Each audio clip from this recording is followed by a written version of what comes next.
Life is hard.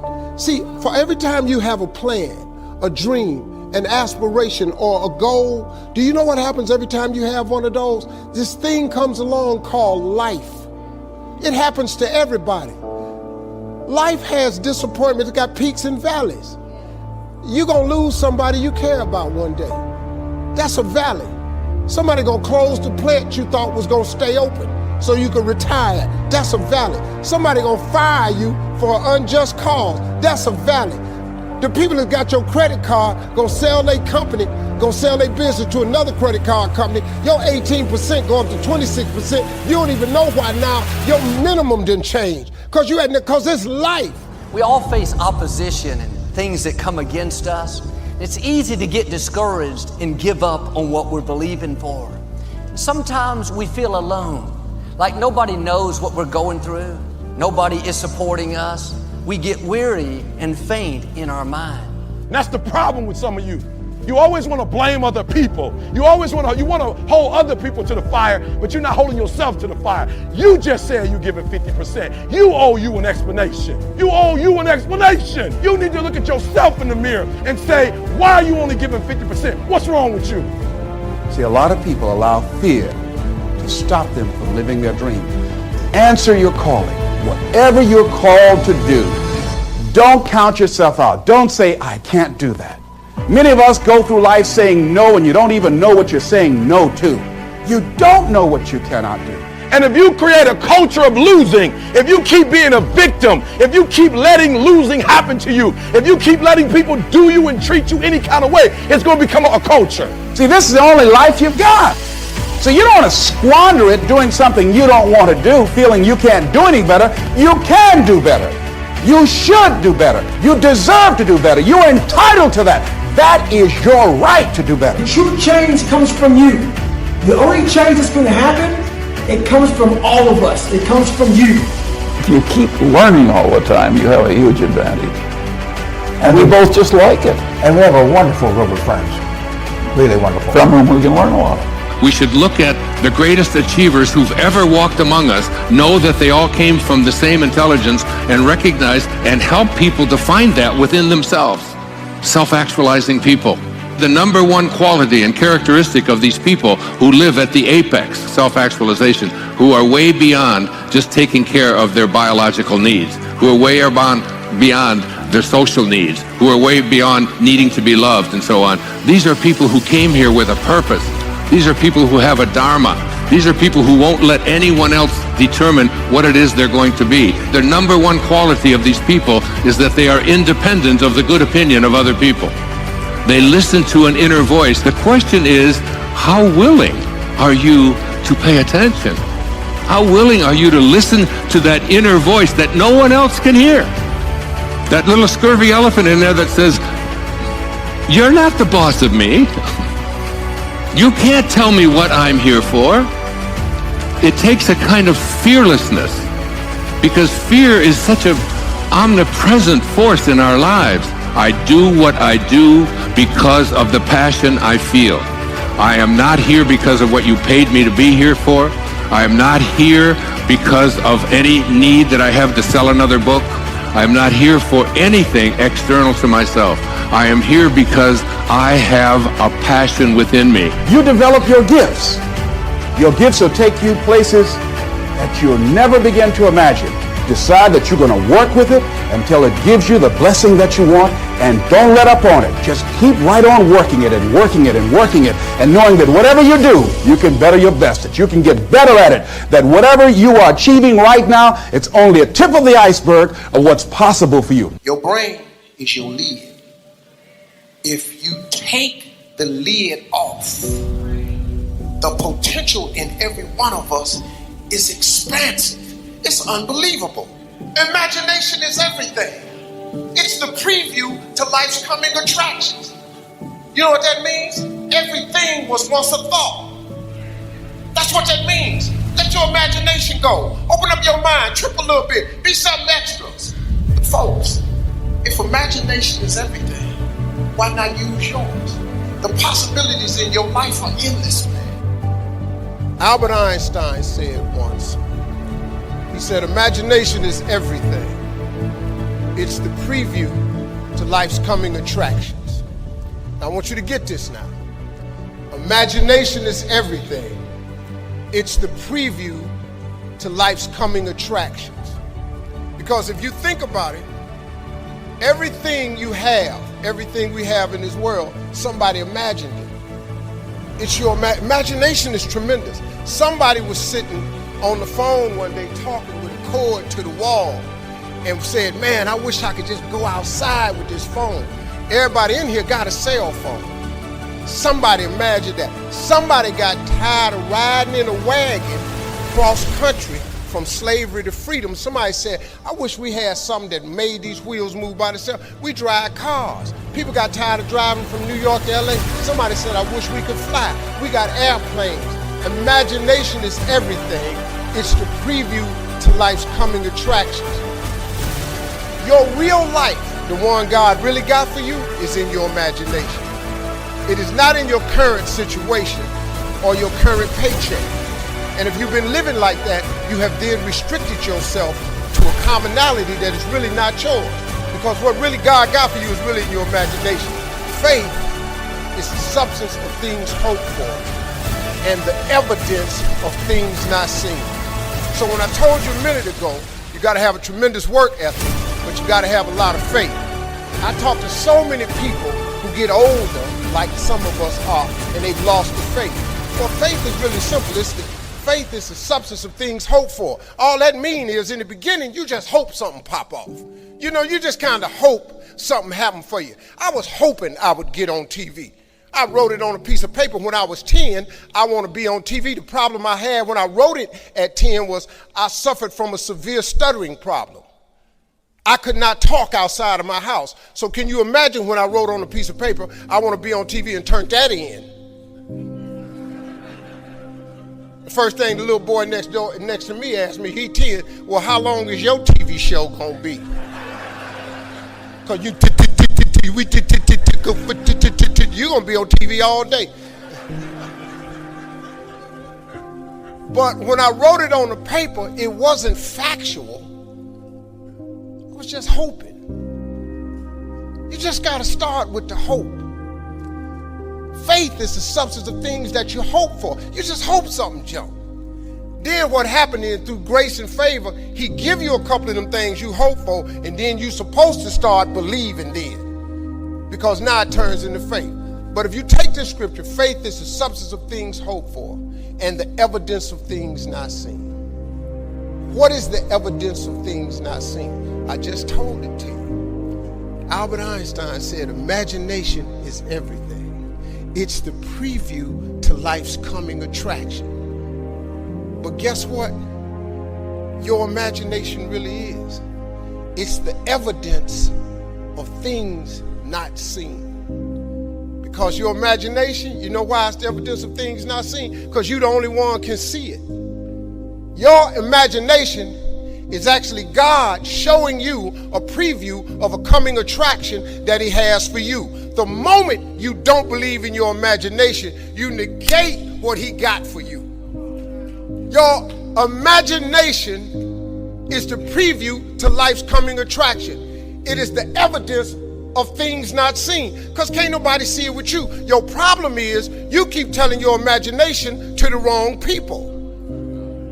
See, if you want to kill a big dream, tell it to a small-minded person. It's dead. How many times, man, have you had a tremendous idea, something you thought was the one, and you went and told it to your loved ones and your so-called friends, and they shot it down? I mean, you was convinced that it was just, oh man, I just came to you. And you told it to them and they shot it down. And you thought since they was your loved ones and they friends and they got your best interests at heart, you believed them. You was wrong. You let them talk you out of what God got for you.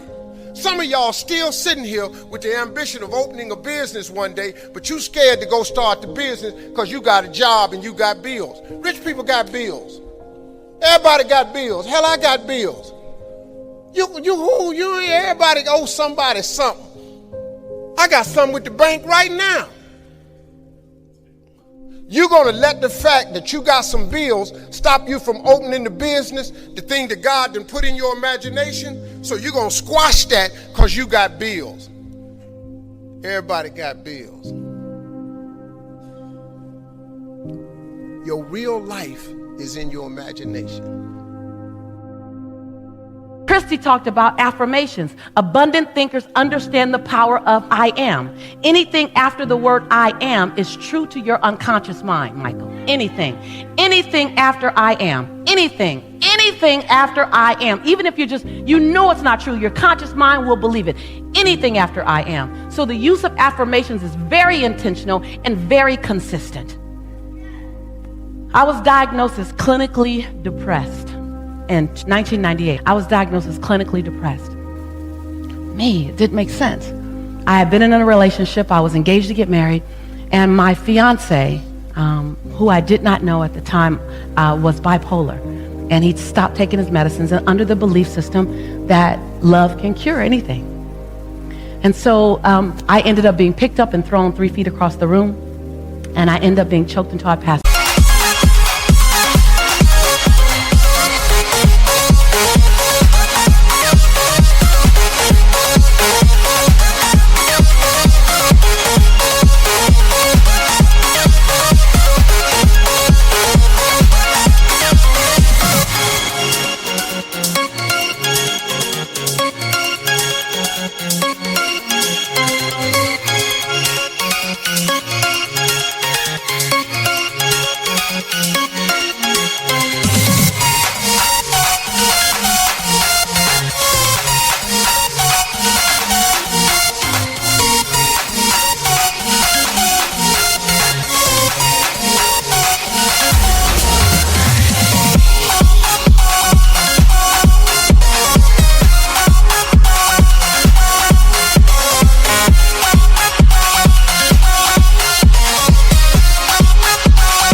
And once I got out of that relationship, I just was different. It was different.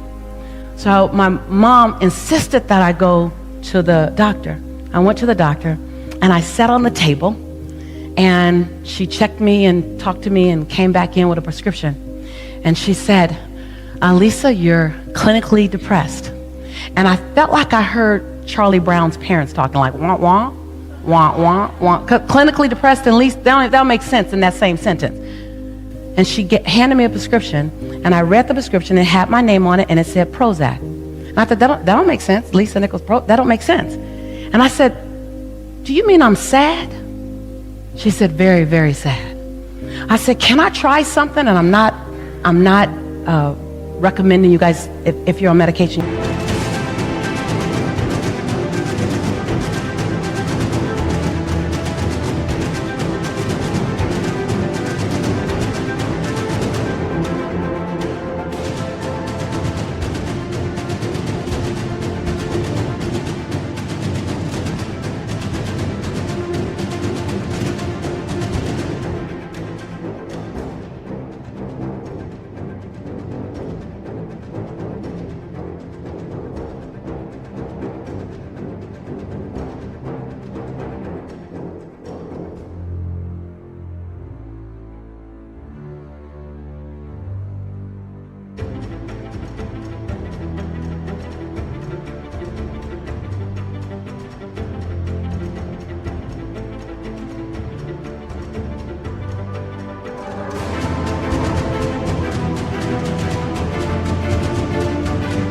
Stop taking your meds. Please don't do that. I asked my doctor. She agreed. I said, do you mind if I try something before I take this? She goes, yes, but I need to see you back in 30 days. If you're in the same condition, I need us to try this medicine. I said, okay, I could do that.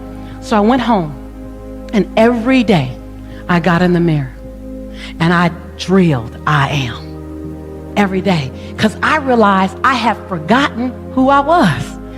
I just forgot. And it was okay to forget. I just forgot.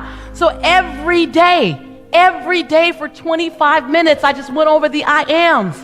Every day, I am. And then I paralleled that with I forgive you for. Then I paralleled that with I commit to you, Lisa. Every single day. I went back in 30 days and I'm talking to her and I'm on fire. She's just looking at me. And I'm just talking. She twisted her head again. And I'm just talking. She says, wait, I got to stop you. I said, what? She goes, what are you taking? And can I have some? I was like, I'm taking some of me. And so the power of I am can pull you through the darkest moment. The power of I am. Switzerland. There are some mountains that can be climbed by people like you and me. We got to get a little bit better condition, but I mean, it's not like the mountain climber mountains that would be way beyond our skill level. But some of these mountains that can be climbed by you and me, it takes a day to get to the top, and then you just camp up there and you come down the next day. And on many of these places in Switzerland where you could do that, about halfway up the mountain is what they call the halfway house, halfway up the mountain. So a group of people starts off with a guide in the morning, and about noon, you're kind of tired. You've been walking now for 4 or 5 hours, and you're coming up to the halfway house. And it's just it's a wonderful sight, because as soon as you enter in the halfway house, you can smell the food, and they're getting ready for a good lunch. And you sit down. There's a fire in the fireplace, and there's nice soft chairs, and you can just rest your body and refresh your body. And so the people go into the halfway house and they eat and laugh and enjoy and just really just kind of take in that wonderful, refreshing atmosphere. About an hour and a half after being in the halfway house, the guide gets up and says, well, gang, it's time to put on your gear. We got to hike. We got to get on up to the top. This is a fact. About half the people decide not to go on up to the top. They're sitting around the table and they're just saying, you know what, go on up. You're going to be coming by here tomorrow. You're going to be having lunch here again tomorrow. We're just going to hang here. And so the people that want to get to the top, they put their stuff on and they kind of leave. And the rest of the people sit behind. They eat a little bit more food, get around the piano, sing some songs, get around the fireplace, enjoy the fire, warm themselves by the fire. And play games all afternoon, kind of enjoy themselves. But about 4:30, 4:45 in the afternoon, without anybody saying a word, the people who stayed in the halfway house, they slowly go over to where the window is, the big window, and they start looking outside, and they start looking up at the top of that mountain. And as they look at the top of that mountain, they see their friends. Their friends are now getting the tents out, and they're getting ready to prepare for the night, and it becomes very quiet, very somber. Because everybody in the halfway house realizes the mistake they've made. They've sold their mission for a little bit of comfort for a few hours.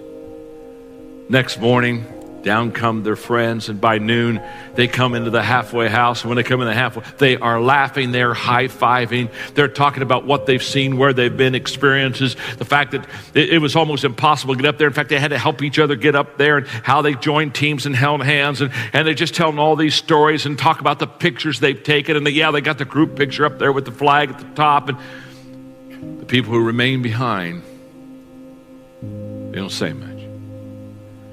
They just eat their lunch and then follow the rest of them down to the bottom of the hill where their friends are waiting for them. And those who paid the price and went to the top, who understood now is the time to reach the mission, they hug and tell stories and celebrate. And the others, they just kind of slip off and get in their car and go home, because they realize they're never going to be what they wanted to be. They're never going to see what they wanted to see. They're never going to do what they wanted to do, because they failed to realize when they're at the halfway house, now's the time to rest, and they go on.